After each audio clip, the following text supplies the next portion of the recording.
அமைச்சர் KN நேரு அவர்கள் மீண்டும் ஒரு ஊழல் குற்றச்சாட்டில் மாட்டியிருக்காரு.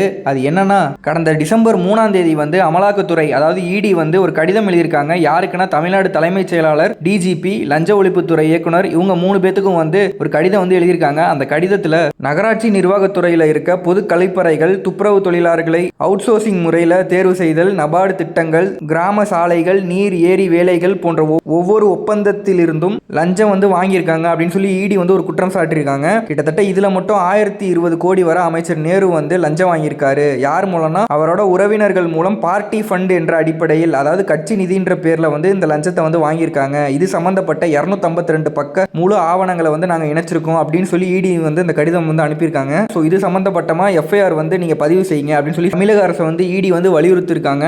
நண்பா பார்த்துக்கோங்க, 1020 கோடி இதுல மட்டும். இதை பத்தி தாவேக அருண்ராஜ் அவர்களும் பேசியிருக்காங்க. ஊழலே ஊறி கிடக்கிற ஆட்சி தான் இது. இதை அகற்றி தூய்மையான நிர்வாகத்தை உண்டாக்க நம்ம தமிழக வெற்றி கழகமும் நம்ம தலைவரும் தான் வராங்க அப்படின்னு சொல்லி போட்டிருக்காரு. இதை பற்றி நீங்கள் என்ன நினைக்கிறீங்கன்னு கமெண்ட்டில் சொல்லுங்கள். தேங்க்யூ நண்பா.